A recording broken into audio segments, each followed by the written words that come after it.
አረ ጉድ ሃንግማን ምን ሼ ነው ሰከንድ ሃፍ ምን ሆናችሁ ነው የገባችሁት እንዴ ሊምሮ ሲኒየር ሳይሆን አንድ የቸልሲ ምቀኛ ወያላ ደጋፊ ነው መሰለኝ ሃፍ ታይም ላይ የመከራችሁ ዴ ፈርስት ሃፍ ላይ እንዴት እንደሚያገባባችሁ ልንገራችሁ ክሮስ ይደረጋል በቴስታ ምክንያቱም ሃቶና ፎፋና አይዙትም ገባ በመሬት በኩል አይደለም ሰጋው ነው ባየር በኩል ማለት ስለዛ ክሮስ አታስደርጉ ኒኮ ራይል የሚባል ልጅ ማን ሁሉም ላይ ነው እንደምታገባው ምን ሼ ነው ማን ዋንጫውን ለብቻ ለምን አይሰጡ ማንተን ማን ገባርለ ቸርኪ 2 አሲስት በቃ ሁላችንም ላይ የዞርሽ አራሽብና ቸርኪ ለምንድን ነው ዩናይትድ ላይ ማታራው እነሱ ላይ ዝታር ነው የመጣው ፔፕ አመቱ ሙሉ አንድ ክፍት የነበረችበት ቦታ 10 ቁጥር ነበረች ፎደን ያልቻላት ቦታ ማን ይሄው ቸርኪ በቃችን ቦታ የራሱ አረገው ሁለቱም አሲስት ከሱ ናቸው ማን አረ ስፐርስ ከወለላባዶ ነገር መፍጠር ይችላል ስፐርስ ከወለላባዶ መፍጠር ይችላል ነገር መፍጠር የምትችሉ ከሆነ አሳዩ ሰከንድ ሃፍ ሌላ ቡድን ነው ባርላ አርሰናል የሚለጠልጠው ቸልሲ ነው ሰከንድ ሃፍ የገባው ፈርስት ሃፍ የነበረው ቸልሲ ሄደማን አንድሬ ሳንቶስ አንቺ ቢኒያም አድክም ክሮስ አታስደርጉ እኔ አልተርብሽም ካሁን በኋላ የክለብሽ ላይፍ ብቻ ራሱ ተረብ ስለሆነ እኔ አልተርብሽም አባቴ ምንድነው ይሄ ደጋፊ ምን እያደረገ ነው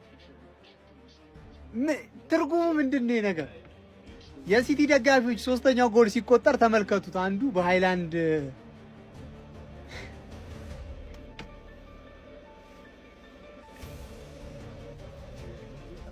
መጨረሻችን ይሄውን መቀለጃኑን መጨረሻችን ወይኔ ምንም እኮ ማለት ነው ቼልሲ ላይ አንፈርድም ቼልሲ የራሳችንን የቤት ስራ ሳንጨርስ ቼልሲ ቢያስጥለው ጥሩ ነበረ ከዚህ በኋላ ማለት የሞት ሽረት ነው እኔ ምሬ ነው የምላችሁ እየፈራንም እየተሳቀቅንም ቢሆን ማለት መፋለም ነው የሞት ሽረት የዋንጫ ሜንታሊቲ ማለት ግን ይውላችሁ አያችሁ አይደል ልክ እንደ ሲቲ ነው በቃ አለቀ ርህራሄ የሚባል ነገር አያስፈልግም ይሄንን ነገር ሊያስተምራቸው ይገባል አርቴታ ልታስተምራቸው ይገባል ይሄንን ነገር አንተ ራሱ ልትማርበት ይገባል ከቼልሲ ጋር ለቶፕ 4 ለመግባት ሶስተኛ ጎል ዶጓ ገባ ሶስተኛ ጎል በእውነት ይሄ ማለት ነው ካይሴዶ የምትሉት ተጫዋቻችሁ እሱ ነው ከራይስ ጋር የምታወዳድሩት ይንተፋተፋለው አረ ቼልሲ ራሱ አትሆኑም ጭራሽ አትሆኑም አሰልጣኛችሁ ጀመር አይችልም ስቴፋኖ ፈርስት ሃፍ ቤንች አርጎ ቀይሮ አስወጥቶ መግባት ሲኖርበት ይዞት ገባ ምንም ትለጠለጣለ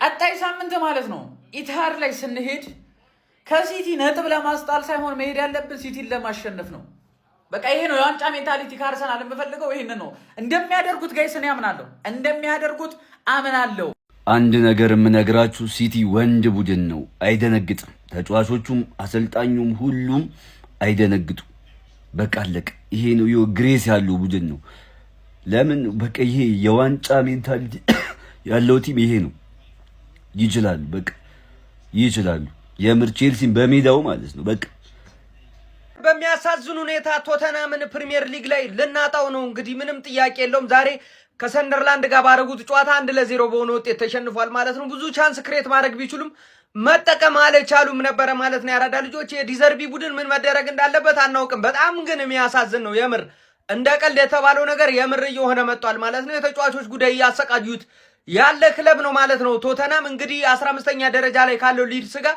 የ3 ነጥብ ልዩነት ነው ያላቸው በርግጥ ሊድስ አንድ ቀሪ ጨዋታ አለው ማለት ነው ነገር ግን ቶተናም ምን መደረግ እንዳለበት ቀሪ ጨዋታዎቹ በጣም የሚያስፈሩ ናቸው ማለት እየከበዱ የሚሄዱ እንጂ እየቀነሱ የሚመጡ አይደለም ማለት ነው ያሉት ራሱን ማበርታት ማጠንከር አለበት ባሉት ተጫዋቾች ደግሞ የሚችለውን እየተሞከረ ነው ያለውና የቶተናም ነገር በጣም ግራ የሚያጋባው ነው ማለት ነው በቃ ለመፍረድም ምን ማድረግ እንዳለበትም በቃ ሆነ በቃ ፈጣሪ ይድረስላቸው እንጂ ሌላ ምንም ማለት አንችልም ማለት ነው እንደ ቶተናም ያለ ቡድን ደግሞ ማንንም የትኛውም የእግር ኳስ ደጋፊም ሆነ ወዳጅ ናሪኬን እና ሶንን ነማዲሰን የተመለከትንበት ነው ማን ነጋሪዝ ቤልን ተመልክተናል እነዚህን ሰዎች እንዳለ ማጣት አለብን ብዬ አላስብምና የነበሩትን አሁን ነገም ከኖሪያም ብዙ ታምር ያለውና ብዙ ታሪኮች ያሉት ክለብ ነው ቶተናም ማለት ነውና ይሄንን ክለብ ደግሞ ማጣት የለብንም ቻምፒዮንሺፕ ቦርዱ መመልከት የለብንም በርግጥ ዲዘርቢ ቢወርድም ይዞ መለሳለሁ ብለው ተናግረው ነበር ያሉትን ተጫዋቾች ከተጠቀመ መቅረት ይችላል ማለት ነው ምንም ጥያቄ የለውኝም ነገር ግን አሁን ባለው ጉዳይ በጣም ያሳዝናል ቶተናም ያራዳ ልጆች እስቲ ሐሳብ አስተያየታችሁን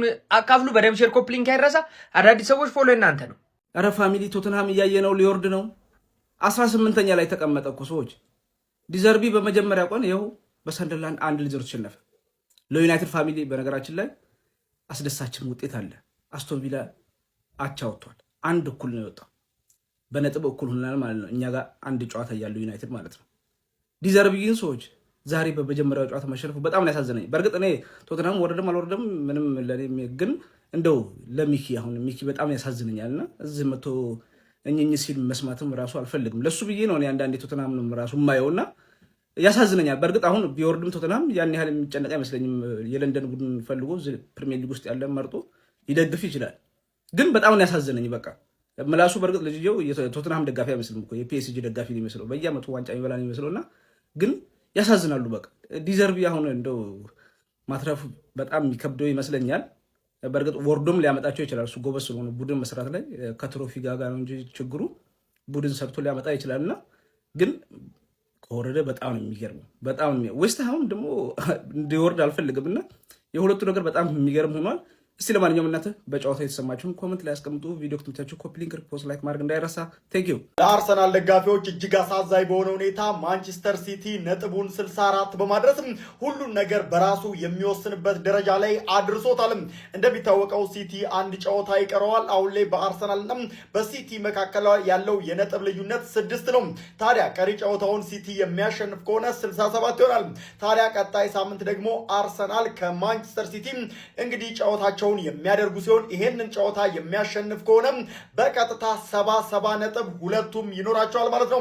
ታዲያ እንደምትመለከቱት በጎል ግፍያ ገና ካሁኑ ማንቸስተር ሲቲ አርሰናልን በልጦታል። በቀጣይ ሳምንት ማንቸስተር ሲቲ ከአርሰናል የሚያደርጉት ጨዋታ ታዲያ ተጠባቂ ይሆናል። መጥቻለው ቦታ ልቀቅ። ይህ መልእክት ለአርቴታ ከፔፕ ጋርዲዮላ እየተላከ የጭንቀት መልእክት ነው። የፕሪሚየር ሊግ ዋንጫ ፉክክር አሁን ወደ ትክክለኛው የጦር ሜዳ ተቀይሯል። የፔፕ ጋርዲዮላው ማንቸስተር ሲቲ ከአርሰናል አንገት ስር በይፋ መተንፈስ ጀምሯል። የጋርዲዮላ ሰራዊቶች ቼልሲን በገዛ ሜዳው በማሸነፍ ወደ ቀጣዩ የቤት ስራቸው ተሸጋግረዋል።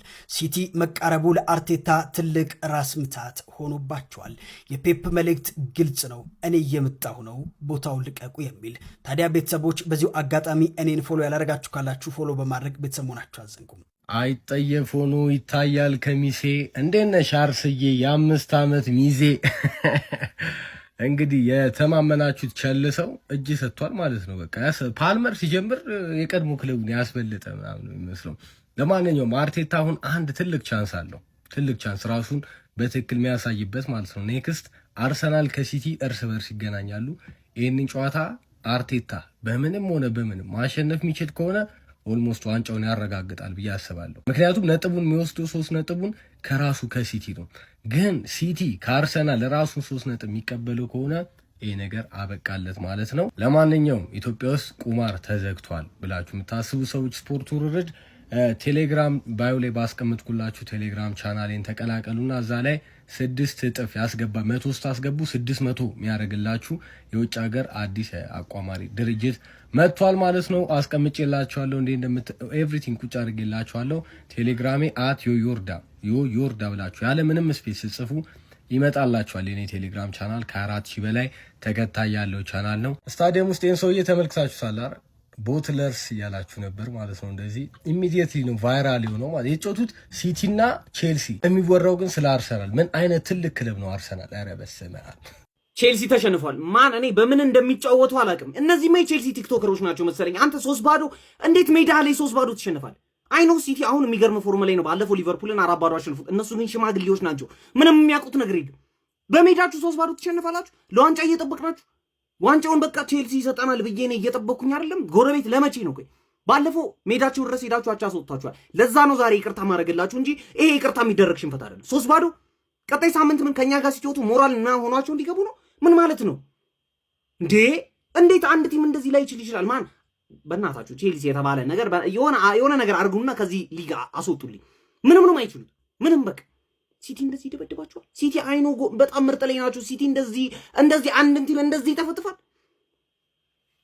በቃ የቀሩትን ጨዋታዎቹን ቢያሸንፍ ሁለቱንና እኛንም ጨምሮ ቢያሸንፍ ራሱ በጎልም በልጠዋልና ያልከኝ ሸበለው ዛሬ ብቻ 3 ጎል አስቆጠረ ቸልሲ ላይ ማለት ነው። አስበው ክሪስታል ፓላስ አንተን ሲያገኝ ደግሞ ማለት ነው ምን ያክል በጎል ርቆ እንደሚሄድ ማለት በጎል ትተማመናለህ። ማንቸስተር ሲቲ ይመቸው ማለት ነው። ይሄን ጨዋታ ልትቋጥር ምናምን የመጣ ፔፕ ማለት አይደለም። ባለፈው ምናምን ያየኸውን ቲም ይቅርና ስታም ላይ ጥሏል እኮ እንደዚህ ምናምን የምትለውን ቲም ይቅርና ዛሬ ፈርስት ሃፍ ያየኸውን ቲም ሰከንድ ሃፍ ቀይሮት ይገባል ማለት ይሄን ያክል ነው ልዩነቱ። አንተ አመቱን ሙሉ አንድ አይነት ቡድን ይዘህ ትመጣለህ፣ እሱ በ20 ደቂቃ በ10 ደቂቃ ልዩነት ሁሉ የተለያየ ቲም ሊያሳይ ይችላል ማለት ነው። ለዚህ ነው በድፍረት ማንቸስተር ሲቲ ዋንጫውን ይበለዋል እያልኩ ከመጀመሪያው ቀን ጀምሬ እስካሁን ድረስ ያለሁት ማለት ነው። ማሽቃበጥ ምናምን አይደለም፣ የማይሆን እግር ኳስ ነው። አንተ በጣም ጥሩ ከሆንክ እውነቱን እነግርህ ነበር፣ እፈርዳለሁ ለአንተ። አንተ ነህ ጥሩ ቲም፣ አንተ ነው ዋንጫው የምትበለው እልህ ነበር። ግን እውነቱ አይደለም። ማንቸስተር ሲቲ ነው ጥሩ ቲም፣ ሊበለው የሚገባው ማንቸስተር ሲቲ ነው፣ ይበለዋል። ቲም እየሰራ ማለት ነው። ቲም እየሰራ አተ አረ የሆነ ምንድነው ብዬ የምናገረው እግዚአብሔርን ስለ የጠበቁት ነገር ነው። ገብቷል። እኔ በልተነዋል። ሲቲዝንስ ደረት ነፋ ገብርኤልም ብያለሁ። ደረት ነፋ አርግ ትጠብቃለህ። ጋርዲዮላን እናምናለን እስከ መጨረሻው ድረስ ማለት ነው። እኔ እኮ ፈርስት ሃፍ እኔ ተሳቀቅኩኝ፣ እንደዛ ሲያረጉኝ ተሳቀቅኩኝ። ግን ሰከንድ ሃፍ በቃ አንተ ማነህ? እኔ ቼልሲ እኔ ሰይፈኝ በእናት ምን አይነት ጨዋታ ነው የምትጫወቱት? ኦራይሊ ለአርሰናል ጨዋታ ቀጣይ ሳምንት ያስፈልገናል ግዴታ። አንድ ነገር አረጋግጬ የምናገረው ነገር አርሰናል ቀጣይ ሳምንት ዊን የምናደርግ ከሆነ ኮምፕሊትሊ ነው የምንበላው። ይሄን አረጋግጬ ነው የምናገረው። ብቻ ዊን እናድርግ የዛን ማች። ኦራይሊ ተጎድቷል፣ ሃምስትሪንግ ይመስላል። እኔ አላቅም። እኔ እስቲ ለዛኔ ጨዋታ ግዴታ ያስፈልገናል። ገብቷል። እሱ ነበር የዛኔ ኮክስ ያደረጋቸው የነበረው፣ እሱ ነበር የጠቀመን። ሜትር ከ93 የመሰለ ፉልባክ ግዴታ ያስፈልጋል ለቴስታ። ለምን ለብዙ ነገር ነው የሚጠቅም። ገብቷል። ማንኔው በፈጣሪ ስም ቼልሲ ለጥፌ ነው የምጥልሽ። ማንቸስተር ሲቲ ከቼልሲ ሊጋጠሙ ደቂቃዎች ብቻ ቀርተዋል። ታዲያ ማንቸስተር ሲቲ የዛሬውን ጨዋታ ማሸነፍ ከቻለም ከአርሰናል ጋር ያለውን የነጥብ ልዩነት ወደ 6 ዝቅ ማድረግ ይችላል። ይህም እንግዲህ አርሰናል ዋንጫውን እንዳይበላ ትልቅ እንቅፋት ሊሆንበት ይችላል። ታዲያ የዛሬውን ጨዋታ ማን የሚያሸንፍ ይመስላችኋል? እንዲሁም ግምታችሁን ኮሜንት ላይ ጻፉልን። ፎሎ እያደረጋችሁ ቤተሰብ ይሁኑም። ድፍን ዓለምን እያነጋገረ የሚገኘው የማንቸስተር ሲቲ ደጋፊ ያሳየው የደስታ አገላለጽ ዶኩ 68ኛው ደቂቃ ላይ ቼልሲ ላይ 3ኛውን ግብ ሲያስቆጥር አንድ የማንቸስተር ሲቲ ፋን እንደምትመለከቱት ባዶ ኮዳ ላይ የአርሰናል ሎጎ ያለበትን ኮዳ ወደ አፉ በማድረግ አርሰናልን እንጠጣዋለን፣ ኦኬ ዋንጫውን እንነጥቀዋለን የሚል ቀጥተኛ ትርጉም የሚያሰጥ መልእክት ያስተላለፈበትን የደስታ አገላለጽ አሳይቷል። ወንድሜ ባዶ ኮዳ እንደመጠጣት ወይም እንደመጋት አርሰናልን ዋንጫ መንጠቅ ቀላል አይደለም። ሜዳውም ፈረሱም ያው ኢታድ ላይ እንመለከታለን። ማንቸስተር ሲቲ ለፕሪሚየር ሊግ ዋንጫ እጅግ በጣም አስፈሪ ፉክክር የሚያደርግ ቡድን እንደሆነ በድጋሚ ማስመስከር ችሏል። ወደ ስታንፎርድ ብሪጅ በመጓዝም ቼልሲን እጅግ በጣም ወሳኝ በሚባል መርሃ ግብር 3-0 ከክሊንሺት ጋር በድንቅ የጨዋታ መንገድ በማሸነፍ በፕሪሚየር ሊጉ ከመድፈኞቹ አርሰናሎች ጋር ያለውን የነጥብ ልዩነት ወደ 6 ማጥበብ ችሏል። ቀሪ ጨዋታ እንዳለው የሚታወቅ ነው። እንዲሁም ደግሞ ከአርሰናል ጋርም በኢታድ ቀሪ ጨዋታ እንዳለው ይህ ቡድን የሚታወስ ነው። በዚህ ጨዋታ ላይ ሲቲዎች በጣም አስደናቂ ፐርፎርማንስ ነበራቸው። ፈርስት ሃፍ በሙከራ ረገድ ኦልሞስት ተመጣጣኝ ነበሩ ማለት ይቻላል። ነገር ግን በጨዋታ ቁጥጥሩ ረገድ ማንቸስተር ሲቲዎች የተሻሉ ነበሩ። ግን እኔ በጣም የታዘብኩት የፔፕ ጋርዲዮላ ቡድን ላይ የአርሰናል የካራባኦ ካፕ ጨዋታ ላይም የኤፍኤ ካፕ የሊቨርፑል ጨዋታ ላይም ከሰከንድ ሃፍ በኋላ በጣም ሌላ ቡድን ሆኖ ነው እየተመለከትኩት የምገኘው። ዛሬም በዚህ ጨዋታ ላይ ከሰከንድ ሃፍ በኋላ ሌላ ቡድን ሆኖ ነበር መቅረብ የቻለው ማለት ይቻላል።